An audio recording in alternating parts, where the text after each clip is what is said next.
तो हेलो बच्चों, कैसे हैं? उम्मीद करते हैं आप अच्छे होंगे और आपकी पढ़ाई अच्छे से चल रही होगी। मैं विनोद सर आपका ब्राइट फ्यूचर क्लासेस में एक बार फिर से स्वागत करता हूं। तो बच्चों, हमारा ऑकलस के अनुप्रयोग चल रहा था।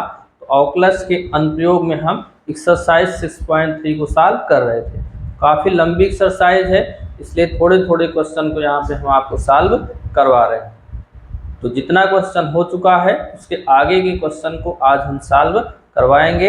तो आइए हम क्लास को स्टार्ट करते हैं। तो देखिए, आज क्वेश्चन नंबर 9 होगा। 8 तक हम सॉल्व करवा चुके हैं, तो हम क्वेश्चन नंबर 9 को देखते हैं। देखिए, इसमें क्या करना है आपको। कोई एक फलन दिया है sin x plus cos x, इसका उच्चतम मान क्या होगा। इस तरह के क्वेश्चन आप सॉल्व कर चुके थे, लेकिन वहां पे एक इंटरवल दिया हुआ था, उस इंटरवल में उच्चतम या न्यूनतम मान बताना था।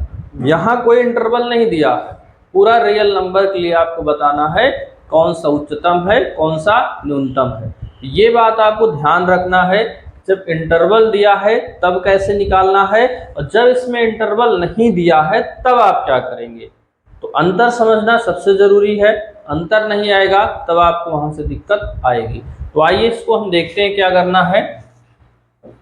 पहले हम मान लेते हैं कि fx बराबर sin x plus cos x, क्योंकि यहाँ पे आपको उच्चतम मान ही बताना है, चेक नहीं करना है।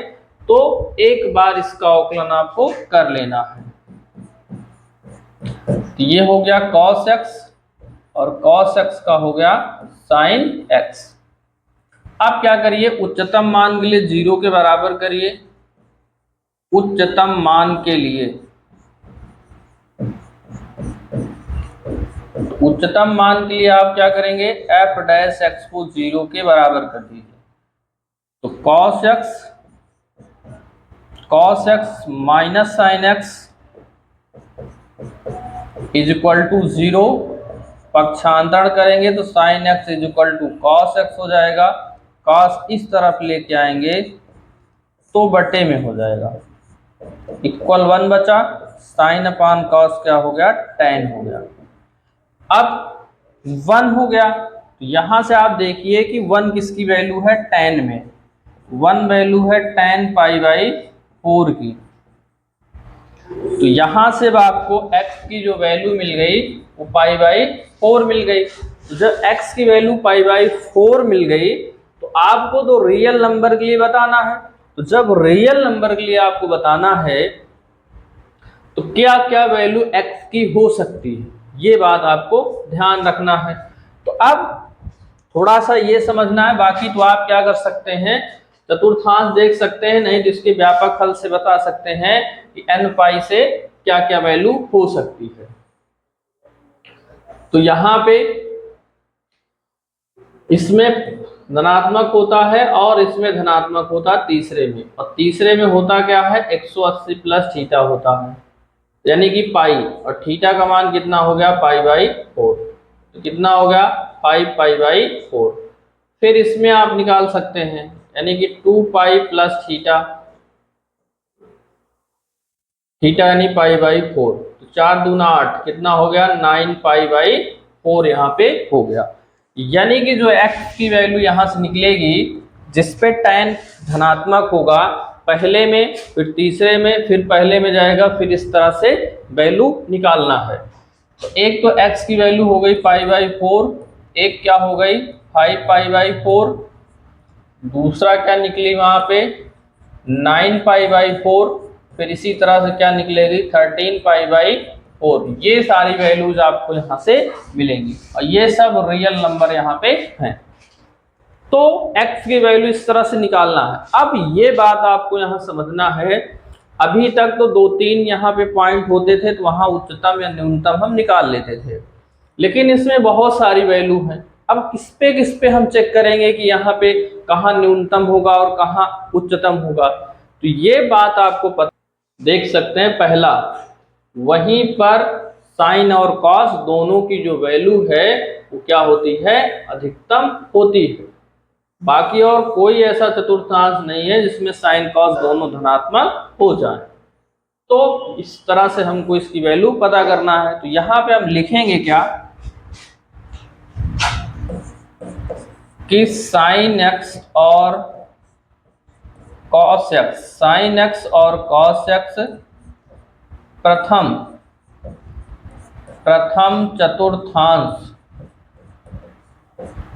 चतुर्थांश में धनात्मक होता है। तो साइन है और कॉस है, प्रथम चतुर्थांश में क्या होता है, धनात्मक होता है। इसलिए इस फलन का उच्चतम मान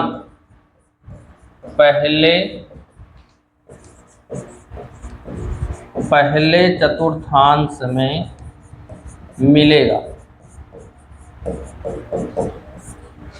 अर्थात x = π/4 पर जो फलन है क्या होगा, उच्चतम होगा।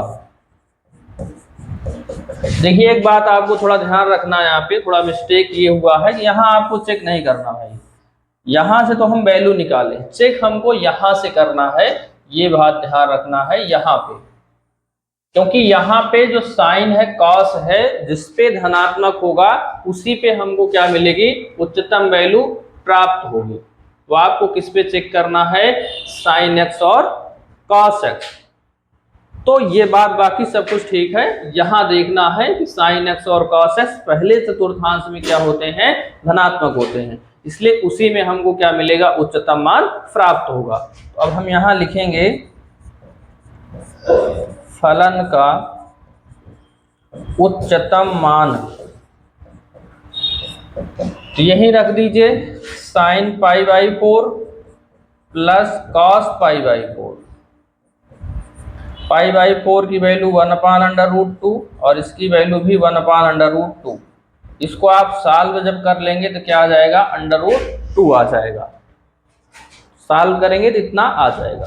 इस क्वेश्चन को आप इस तरह से सॉल्व करेंगे। तो जब बहुत सारी वैल्यू हो तो थोड़ा सा आपको दिमाग का यूज करना वहां पे, तभी आप कर पाएंगे, वरना कितनी वैल्यू आप रख के चेक करेंगे किस पे उच्चतम मान प्राप्त होगा। तो इसको आप लोग नोट कर लीजिए। तो आइए हम क्वेश्चन नंबर 10 देखते हैं। अब क्वेश्चन नंबर 10 में क्या है, एक अंतराल दिया है 1,3 में, ये जो फंक्शन है वो महत्तम मान इसमें बताना है, और इसी फलन के लिए इस अंतराल में भी आपको क्या बताना है, महत्तम मान बताना है। तो महत्तम मान जब बताना होता है तो उसके लिए आप इसको पहले f(x) के बराबर मानकर एक बार क्या करना है, अवकलन कर लेना है। एक बार अवकलन कर लीजिए तो ये कितना आ जाएगा, 3 दूना 6x², ये हो जाएगा 24। अब महत्तम मान के लिए,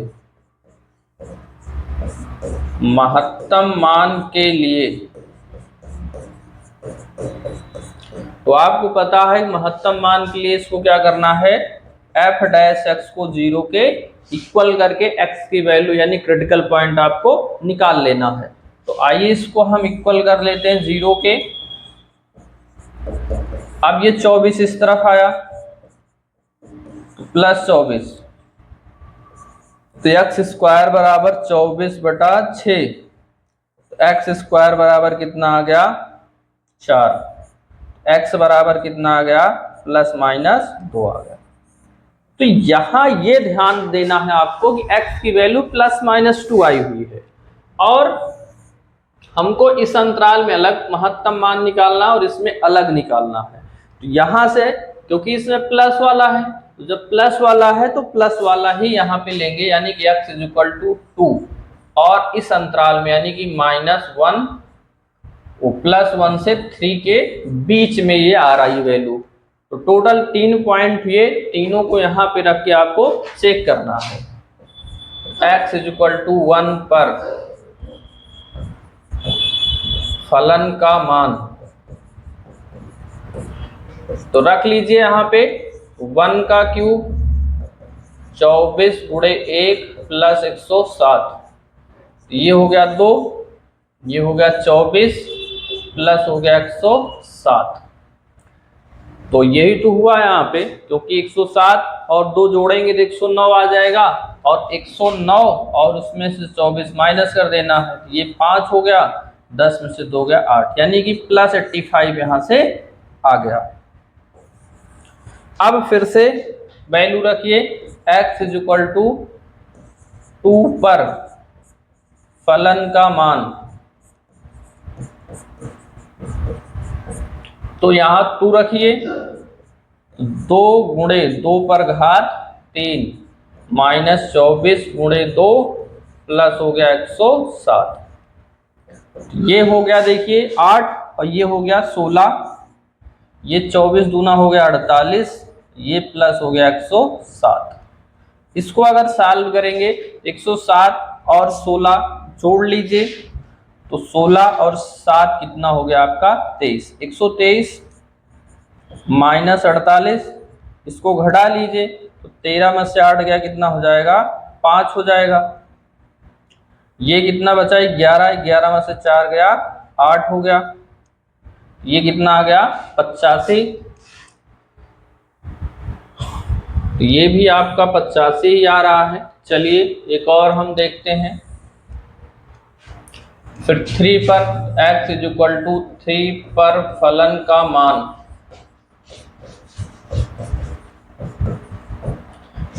तो यहां रख लीजिए, तो 3 पर घात 3 हो गया, 24 गुणे 3 हो गया प्लस 107 हो गया, तो 3 को 3 बार गुणा करेंगे तो 27 और दूना कितना हो गया 54, 24 का 3 में करेंगे तो कितना हो जाएगा 96,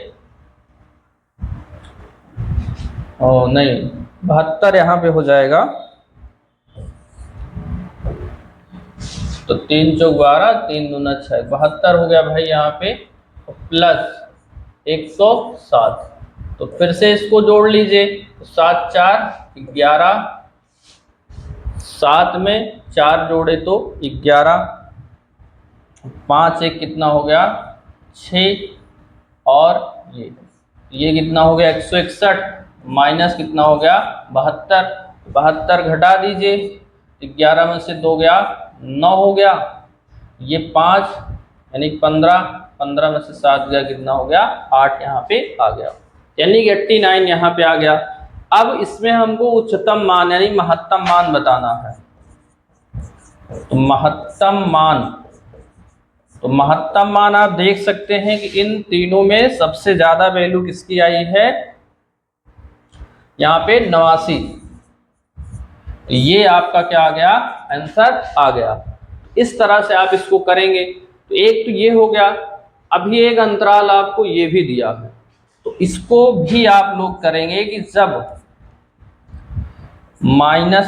x इज इक्वल टू क्या लेंगे -2 लेंगे, तो वो जो -2 है इसके अंतराल में जो है आ रही है वैल्यू, इस अंतराल में ये -2 आ रही है। अब तीनों वैल्यूज को हम क्या करेंगे, फिर से फंक्शन में रखेंगे, और जो उसमें हमको महत्तम मान प्राप्त होगा वही हमारा क्या हो जाएगा आंसर हो जाएगा। तो इस क्वेश्चन को यानी कि इसके आगे अब आप लोग करिएगा, इसको भी आप लोग नोट कर लीजिए। तो देखिए यहाँ पे भाई 75 होगा, ये घटाएंगे तो ये 75 होगा, बाकी सब ठीक है। तो आइए हम आगे यहाँ पे देखते हैं, आगे क्या है क्वेश्चन नंबर 11, कह रहा है कि यदि दिया है कि अंतराल 0 से 2 में x इज इक्वल टू 2 पर फलन, ये जो फलन है वो उच्चतम मान प्राप्त करता है, तो क्या करना है a की वैल्यू आपको बताना है। यहाँ उच्चतम मान आपको पहले से दे दिया है, a की वैल्यू आपको बताना है। तो सबसे पहले इसको हम मान लेते हैं, माना f(x) is equal to x की power 4 minus 62x square plus ax plus कितना हो गया 9 हो गया। तो अवकलन आपको कर लेना है इसका एक बार, ये कितना हो गया 4x क्यूब, इसका अवकलन कितना हो जाएगा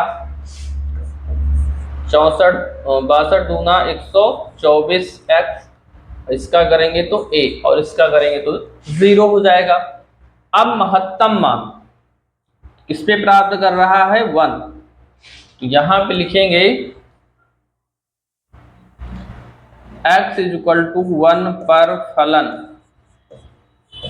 क्या करता है, महत्तम मान प्राप्त करता है। तो जब x इज इक्वल टू 1 पर फलन महत्तम मान प्राप्त करता है तो हमको, यानी कि x जहां जहां x है, या सबसे पहले आप इसको लिखिए कि f dash 1 is equal to हमको क्या मिल रहा है, 0 मिल रहा है, क्योंकि 1 की वैल्यू रख रहे हैं तो 0 आनी चाहिए, क्योंकि महत्तम मान निकालने के लिए 0 ही तो रखते हैं। तो जब महत्तम मान 1 पर प्राप्त है तो x की जगह पे 1 रख के 0। अब जहां जहां x है वहां वहां 1 रखिए, तो 1 का क्यूब 124 गुणे यहाँ पे 1 हो गया प्लस ए हो गया इज इक्वल टू 0। ये 4, ये 24 प्लस क्या हो गया ए इज इक्वल टू 0। इसको घटा लीजिए तो माइनस 120 प्लस ए बराबर 0। अब 120 इधर लेके जाएंगे तो माइनस 120 हो जाएगा, माइनस था तो प्लस हो गया, यानी कि ए की जो वैल्यू यहाँ पे मिली आपको वो कितना मिली, 120 मिली। इस क्वेश्चन को आप इस तरह से सॉल्व करेंगे। तो आइए हम क्वेश्चन नंबर 12 देखते हैं। देखिए इसमें क्या है कि एक इंटरवल दिया है 0 से पाई पर x प्लस साइन 2x का उच्चतम और न्यूनतम मान यहाँ पे बताना है। तो यहाँ पे इसको fx बराबर मान लो x प्लस साइन 2x, अवकलन कर लीजिए f dash x is equal to, इसका करेंगे तो 1, साइन का करेंगे तो cos x और 2x का करेंगे तो 2 हो जाएगा। यानी कि f dash x is equal to 1 plus 2 cos 2x, यहाँ पे इसका अवकलन आ गया। उच्चतम और न्यूनतम मान के लिए इसको क्या करना है, 0 के इक्वल कर लेना है। उच्चतम एवं निम्नतम मान के लिए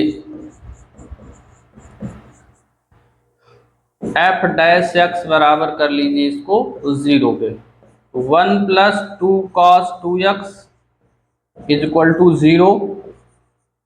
1 उधर लेके जाइए तो -1 हो गया, और 2 फिर दूसरी तरफ जाएगा तो किसमें हो जाएगा, बटे में, यानी कि 1/2। अब 1/2 वैल्यू किसकी होती है, cos 60 की, यानी कि π/3 की। तो ये यहाँ पे देख ही रहे हैं कि ऋणात्मक आ रहा, तो जब ऋणात्मक आ रहा है तो आपको ये चेक करना है कि किस चतुर्थांश में जो cos होता है वो ऋणात्मक होता है। आपको पता है इसमें और इसमें, दूसरे और तीसरे में क्या होता है, तो ऋणात्मक वैल्यू होती है। इन्हीं के लिए हमको क्या करना है, चेक करना है। तो चलिए यहाँ पे हम एक बार लिख देते हैं कि cos x द्वितीय एवं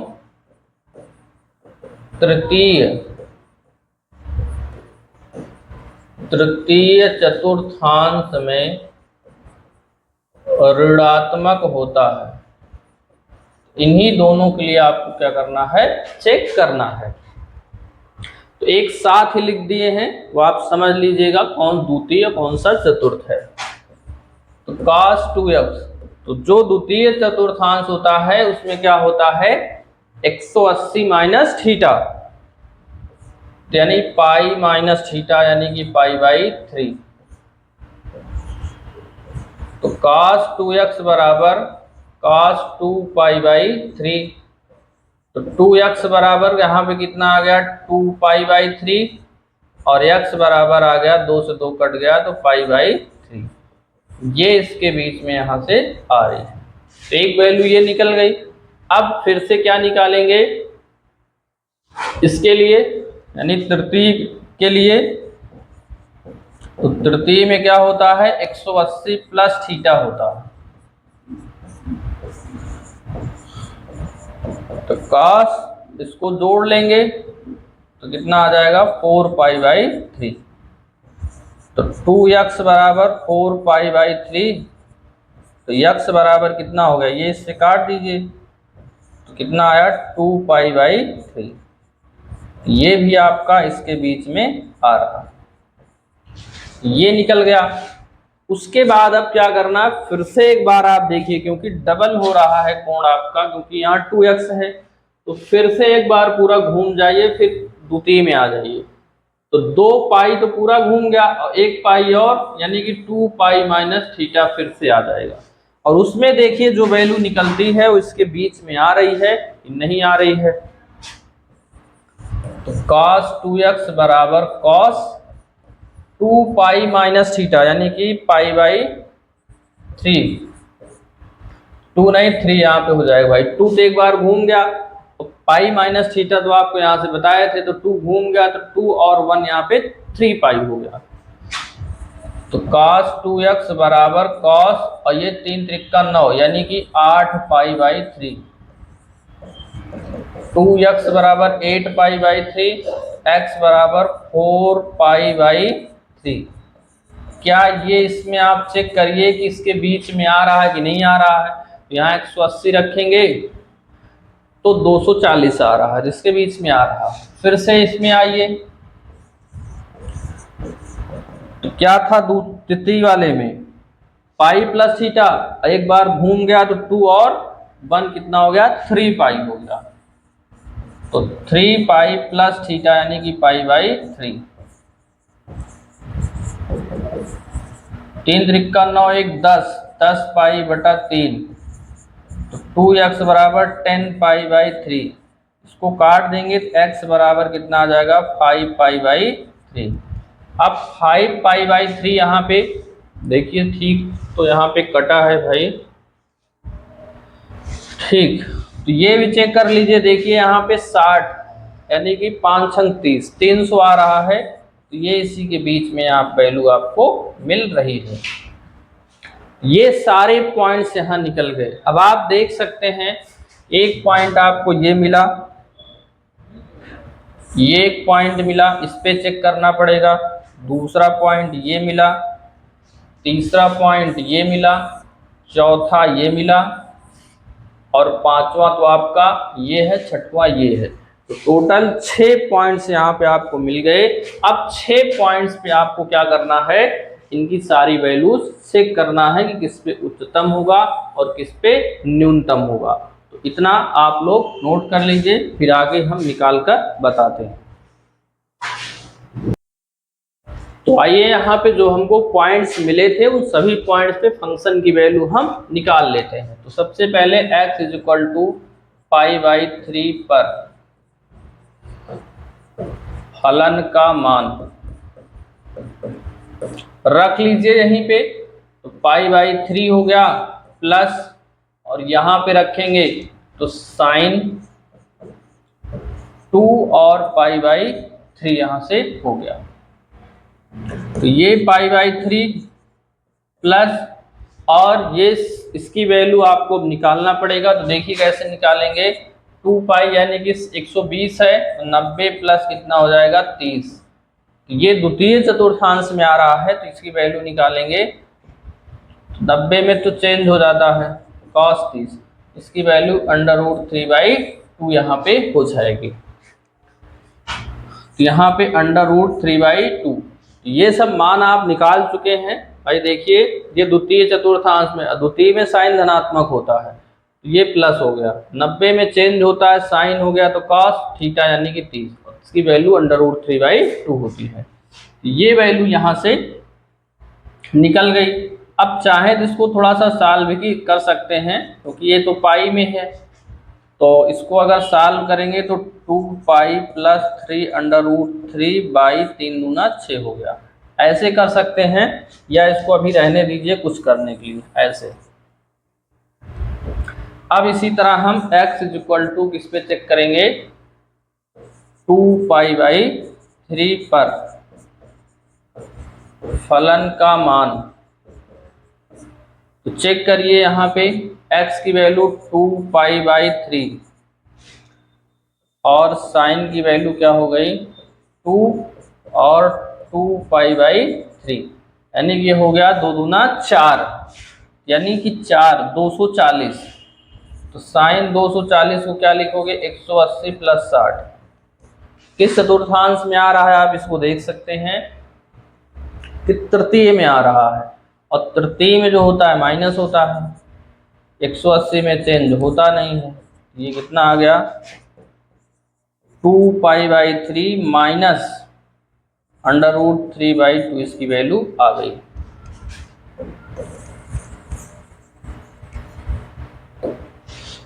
चलिए यहाँ पे अब चेक कर लेते हैं x = 4π/3 पर फलन का मान।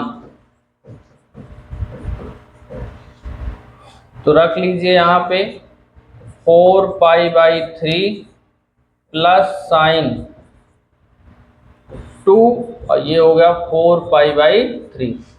ये 4π/3 प्लस, और ये हो गया 4 दूना 8, यानी 8π/3, और ये कितना हुआ 8, और यहाँ पे 8 हुआ, 8 और 60 यहाँ बचा, तो 8 छंग 48, 480, और 480 को आप क्या लिख सकते हैं,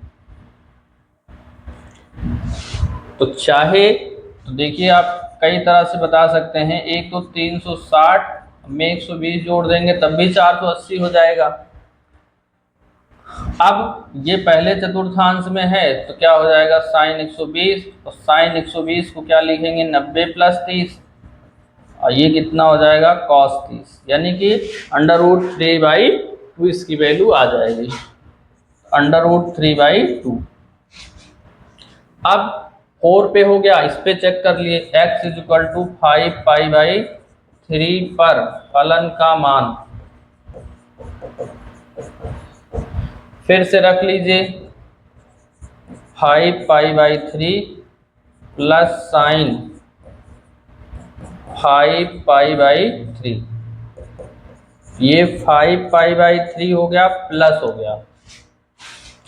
अब यहाँ से 5 दूना 10 हो गया, 10 यानी कि 600 हो गया। 600 को क्या लिख सकते हैं, देखिए साइन 2 × 360 माइनस 120।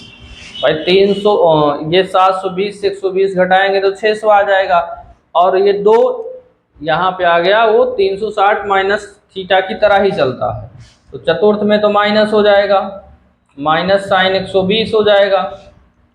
अब इसकी वैल्यू आप निकालेंगे तो ये आ जाएगा माइनस cos 30, और इसकी वैल्यू तो आपको पता ही है अभी, ये हो जाएगा माइनस √3/2, यहाँ पे आ गई। तो 4 पॉइंट पे यहाँ पे हम क्या किए, वैल्यूज निकाल लिए। अब हमको 0 और 2π पर भी निकालना है। x = 0 पर फलन का मान क्या हो जाएगा 0 प्लस साइन 2x, यानी कि यहाँ पे 0, साइन 0 का मान 0 ही होता है, यानी कि 0 आ गया। अब 2π पर x = 2π पर फलन का मान, तो 2π प्लस साइन 2 और 2π, यानी कि 4π हो गया। तो 4π और साइन 4π का भी कितना हो जाएगा 0, n पाई पे 0 होता है, तो ये कितना हो गया 0। ये सारी वैल्यूज यहाँ पे आपकी निकल गई, 6 वैल्यू अलग अलग निकल गई। अब 6 वैल्यू में सबसे कम आप देख सकते हैं कि किस पे वैल्यू सबसे कम, तो 0 दिख रहा है, और सबसे ज्यादा अगर आप देखें तो यहाँ पे ये दिख रहा है। तो इनमें अधिकतम और न्यूनतम मान ये हो सकता है। तो चाहे आप यहाँ पे लिख दीजिए कि फलन का उच्चतम मान कितना आ गया आपका 2π, और फलन का निम्नतम